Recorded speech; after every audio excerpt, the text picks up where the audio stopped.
चूरू में भाजपा पार्टी देवेंद्र झाझड़िया को चुनाव जिताने के लिए अपनी पूरी ताकत झोंक रखी है।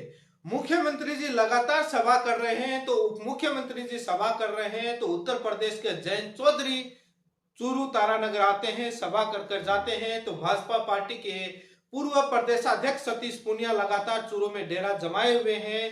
भाजपा के कद्दावर नेता, तमाम नेता चूरू में ताकत झोंक रखी है कि देवेंद्र झाझड़िया को चुनाव आखिरकार जिताना है। लेकिन दूसरी तरफ राहुल कसवा अपने कांग्रेस के तमाम जिले के ही नेताओं को लेकर, विधायकों को लेकर चुनाव प्रचार में जुटे हुए हैं। जनता के बीच अपनी बातें रख रहे हैं, अपने 10 साल के पीछे के काम गिना रहे हैं। तो देखिए क्या होता है, आप पूरा विश्लेषण देखिए कि किन किन सभाओं में कौन कौन नेता क्या बोलता है। जो बातें बोली जाती हैं वो क्या बीजेपी के लिए फायदेमंद हो रही हैं या बाद में बीजेपी के लिए वोट में कटिंग लग रही है। क्या बीजेपी के अंदर बगावत होगी वोट के समय, क्या बीजेपी के साथ भीतरघात होगा, ये सबसे बड़ा सवाल है कि क्या फिर बीजेपी के अंदर कोई जयचंद होगा या फिर कोई बीजेपी के अंदर भीतरघात होगा। क्या इस डैमेज को कंट्रोल कर पाएगी बीजेपी, क्योंकि बीजेपी के द्वारा तमाम मंच के माध्यम से, तमाम नेताओं के माध्यम से बार बार चूरू की जनता को लेकर डराया जा रहा है।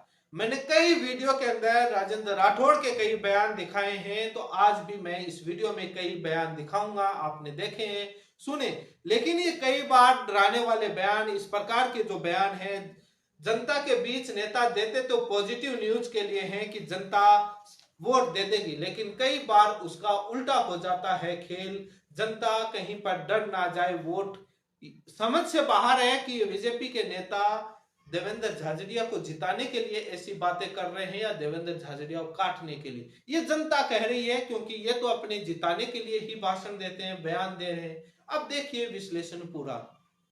चूरू लोकसभा में भाजपा पार्टी जितनी भी सभाएं करती है उसमें अग्निवीर योजना को लेकर चुप क्यों है, मौन क्यों है, अपनी योजना उपलब्धि के तौर पर क्यों नहीं गिना रही, किस बात का डर है, ये एक सबसे बड़ा अहम सवाल है। चूरू की किसी भी सभा में, चाहे प्रधानमंत्री जी सभा करके जाएं या मुख्यमंत्री जी सभा करके जाएं या भाजपा के तमाम नेता सभा कर रहे हैं, लेकिन उन सभाओं में उन बेरोजगार युवाओं के लिए सरकारी नौकरियों को लेकर चर्चा क्यों नहीं होती कि 2018 से लेकर 2023 तक रेलवे, एसएससी तमाम भर्तियों में कितनी हमने पद निकाले और अब कितने पद खाली है, हम कितने पदों पर भर्ती करेंगे। बेरोजगारों को लेकर क्यों चर्चा नहीं करते, चुप क्यों है। एमएसपी के गारंटी कानून को लेकर चर्चा क्यों नहीं करते कि चूरू के किसानों को एमएसपी पर फसल सबसे ज्यादा बिकवाएंगे, एमएसपी का दाम दिलवाएंगे। इन बातों पर चर्चा क्यों नहीं करती बीजेपी। तो दूसरे, चूरू लोकसभा चुनाव में एक नारा लगता है, चूरू में देवेंद्र तो दिल्ली में नरेंद्र, लेकिन राहुल कसवा के समर्थक इस नारे में बीच में जोड़ देते हैं, चूरू में देवेंद्र, बीच में राजेंद्र, दिल्ली में नरेंद्र। ये कांग्रेस और राहुल कसवा के समर्थक, बीच में राजेंद्र को जोड़ दिया गया है। लेकिन चूरू की सभा में कभी कोई नेता डराता है मंच के माध्यम से, तो आखिर चल क्या रहा है। चूरू में उप मुख्यमंत्री की सभा होती है, उस मंच के माध्यम से बीजेपी के नेता कहते हैं कि राठौड़ की तो थे बाल ही बांको कोनी कर सको, थारी रड़क जरूर काट देगो, आप पर आज्ञो। तो ऐसा यदि बोला गया है, आप ये बयान जरूर सुनिए कि ये नेता क्या कह रहे हैं। क्या ये बीजेपी के लिए वोट जोड़ रहे हैं या इस प्रकार से मंच के माध्यम से डराकर बीजेपी को ही काटने का काम कर रहे हैं। जनता के अंदर कहीं इस प्रकार के डराने के मैसेज जो भाषण दिए जाते हैं, ये कहीं ना कहीं बीजेपी के लिए खतरनाक साबित ना हो जाए, उनके कहीं ना कहीं कटिंग ना लग जाए वोट में। क्योंकि चुनाव के समय बहुत सारी चीजें जनता देखकर वोट करती है, तो ये कहीं ना कहीं बीजेपी के लिए उल्टा ना पड़ जाए। पहले ये बात सुने कि मंच के माध्यम से भाषण क्या दिया जाता है, उसके बाद आप अपना दिमाग लगाइएगा, विश्लेषण कीजिएगा कि कितनी ये बात सही है या कितनी गलत है, आप विश्लेषण कीजिएगा। कोई बंगो आदमी बिठा के सुन लग रहे तो राठौड़ का तो थे बाड़ी बंगो कांग्रेस को, पर थारी रड़क जरूर काट देगो वो जो थे आपकी आई पर आगे तो बुजुर्गों साथियों। अब बात आती है कि जयंत चौधरी जी चूरू के अंदर बीजेपी की तरफ से भाषण देकर जाते हैं, सभा कर जाते हैं तारानगर के अंदर, लेकिन वो अपने मंच के माध्यम से राहुल कसवा की तारीफ करके चले जाते हैं। तो वहीं पर राहुल कसवा के समर्थक लिखते हैं कि ये भाजपा का प्रचार करने आए थे या राहुल कसवा का प्रचार करने आए थे। लेकिन राहुल कसवा समर्थक कहते हैं कि जो सच्चाई आखिर जुबान पर आ ही जाती है, क्योंकि राहुल कसवा लोगों के दिलों में बसते हैं। तो क्या कहकर गए जयंत चौधरी ऐसा, जिससे राहुल कसवा के समर्थक उसको लेकर ट्वीट कर रहे हैं और तमाम जगह लिख रहे हैं। एक बार सुनिए जयंत चौधरी क्या कहकर गए। वैसे बात मैं जयंत चौधरी की कहूं तो ये आरएलडी पार्टी के हैं जो अभी भाजपा में शामिल हुए हैं। इनके अलग अलग तरीके के कई बार बयान जारी हुए हैं। जो यूपी के नेता हैं कि मैं चवन्नी नहीं हूं जो मैं पलट जाऊं। जब ये भाजपा में शामिल हुए, गठबंधन किया तो उस समय ये बयान बहुत ज्यादा वायरल हुआ था। और ये जाट को लेकर के क्या बोलते हैं वो भी एक बार आप सुनिए क्या बोलते हैं, क्योंकि लोग ये भी लिखते हैं कि जयंत चौधरी यूपी से नेता आए हैं जो आगे बढ़े हैं वो जाटों की वजह से ही बढ़े हैं, क्योंकि जाट लैंड वाले एरिया से आते हैं। लेकिन एक बार उन्हें जयंत चौधरी का बयान सुनिए। राजनीतिक गलियारों में कई तरह की बातें चलती हैं। मनसा सिर्फ अपनी होती है, लालच की छोटी लालच है।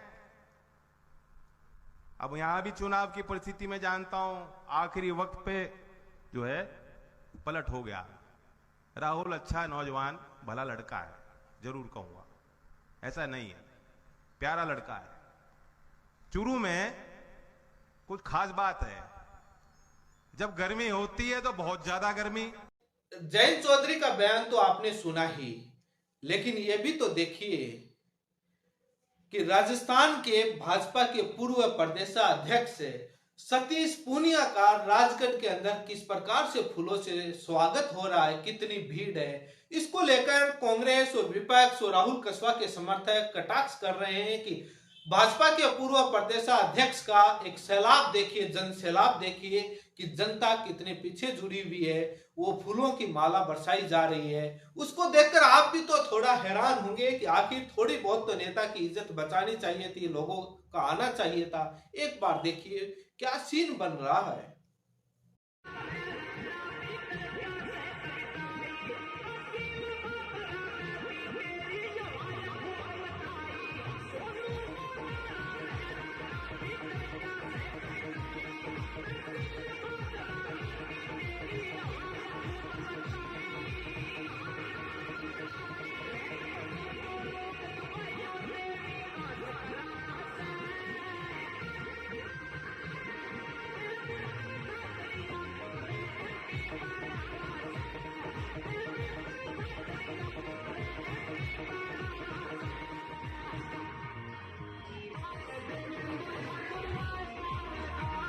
इसी बीच बलवान पूनिया अपने भाषण के माध्यम से तमाम कटाक्ष कर रहे हैं। तो गहलोत की दी हुई जो योजना थी जिसमें तेल, मिर्च, धनिया, हल्दी जो दिया गया था फूड पैकेट के रूप में, उस पर कटाक्ष कर रहे हैं। एक थैला दिखा रहे हैं, कह रहे हैं कि जो मोदी ये थैला खाली दे रहा है, जो गहलोत लूण, मिर्च, नमक, धनिया जो तेल देता था वो भी नहीं दिया जा रहा। वो क्या कह रहे हैं वो भी तो देखिए, क्योंकि जनता के बीच चुनाव के समय गहलोत ने यह फूड पैकेट योजना शुरू की थी। लेकिन बलवान पूनिया क्या कह रहे हैं, कितनी अच्छी बात वो लिख रहे हैं, कितना कटाक्ष कर रहे हैं अपनी देसी भाषा में, वो एक बार जरूर सुनिए। किलो लूण देकर तो गहलोत साहब, 1 किलो मिर्च देकर तो, 1 किलो हल्दी, 1 किलो धनियो और कोई एमा रिफाइंड तेल तूल और कोई आटो उटो दे तो मिले जी मिले। ओ फोटो वाले वो फोटो जी मिले।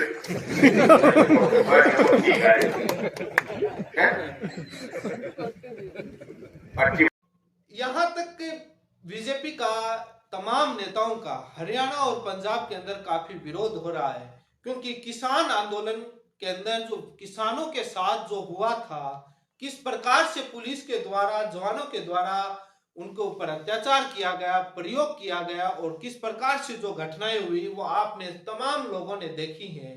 तो उस वजह से उन बीजेपी नेताओं से सवाल किए जा रहे हैं कि आप उस किसान आंदोलन के समय चुप क्यों थे, कहां थे जब वहां पर रबड़ की गोलियां चल रही थी, बौछारें हो रही थी, आंसू गैस के गोले छोड़े जा रहे थे, वहां पर कंटीले तार कीले चुभाई जा रही थी, तब आप कहां थे। ये एक चुनाव का समय होता है जब किसान, मजदूर, बेरोजगार अपने नेता से सवाल पूछ सकता है, उसका विरोध कर सकता है। यही तो एक समय होता है, यही तो प्रजा लोकतंत्र की खुशबू है कि ये सवाल पूछ सकता है। किस प्रकार से विरोध हो रहा है आप एक बार देखिए।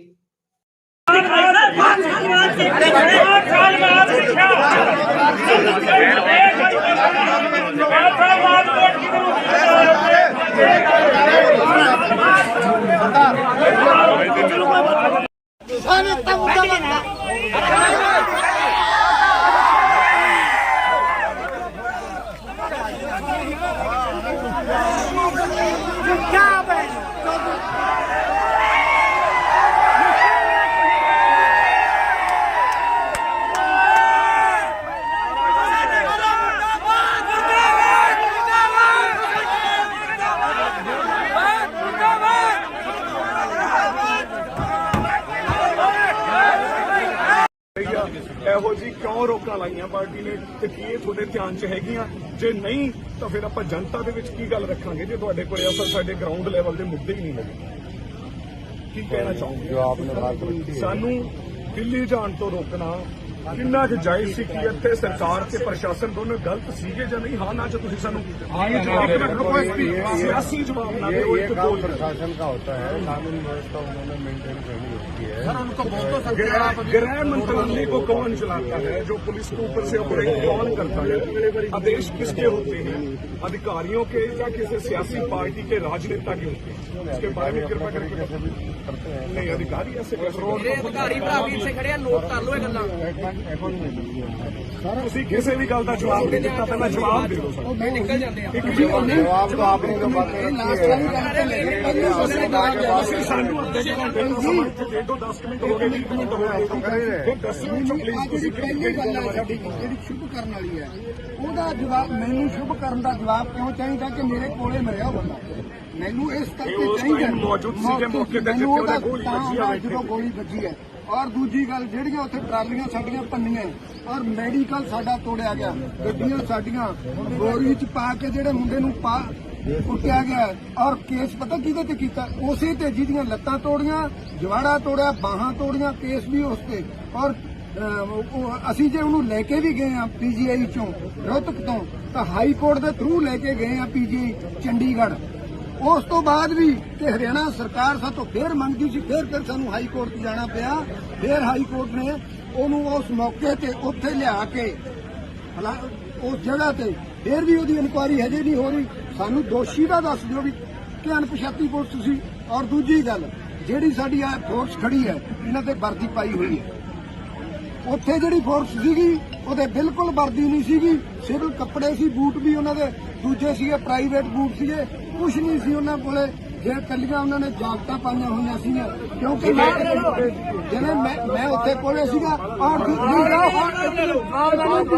ਦੂਜੀ ਗੱਲ ਇਹਦੇ ਚ ਮੈਂ ਦੱਸਦਾ सतीश पूनिया और राजेंद्र राठौड़ की लोकसभा टिकट कटने को लेकर कई बार बातें बोली गई।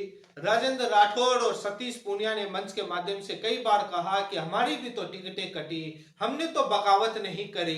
राहुल कसवा ने कैसे बगावत कर ली, ये कई बार बयान दिया गया कि हमारी भी तो टिकट कटी, टिकट कटना बड़ी बात नहीं। लेकिन अब नया खुलासा होता है। राजेंद्र राठौड़ मंच के माध्यम से कहते हैं कि नरेंद्र मोदी जी ने कहा कि तुम दोनों, सतीश पूनिया और राजेंद्र राठौड़, तुम दोनों चुनाव लड़ोगे तो बाद में चुनाव लड़ाएगा कौन? सतीश पूनिया उस समय कहते हैं, राजेंद्र राठौड़ क्या कह रहे हैं एक बार सुन लीजिए। अब असलियत क्या है? वहां पर राहुल कसवा की टिकट काट दी गई, तो यहाँ पर पहले तो कह रहे थे कि हमारी टिकट कट गई। आज जो राजेंद्र राठौड़ का बयान सुनेंगे तो ये लगेगा कि इन्होंने टिकट स्वयं ने कटवाई कि हम चुनाव लड़ाएंगे, तो बाद में इनकी टिकट कटे नहीं, तो इसका मतलब ये विरोध क्यों करेंगे? लेकिन तरह तरह की बातें होती हैं, जनता ये बातें बोल रही है, अलग अलग जगह लिख रही है। एक बार सुनिए कि राजेंद्र राठौड़ क्या कहते हैं। हम दोनों के नाम आते हैं। सतीश जी की तरफ इशारा करते हुए प्रधानमंत्री जी ने कहा, सतीश आप भी चुनाव लड़ोगे, राजेंद्र भी चुनाव लड़ेगा, लड़वाएगा कौन? हाथ बढ़ जाएगा। सतीश जी खड़े होते हैं और कहते हैं मेरा नाम आप उम्मीदवार से काटो, मैं अलग जगाऊंगा, राजस्थान के हिस्से में जाऊंगा। ये होता है पार्टी के लिए समर्पण। इसीलिए लोग इस सतीश पूनिया को सतीश पूनिया कहते हैं।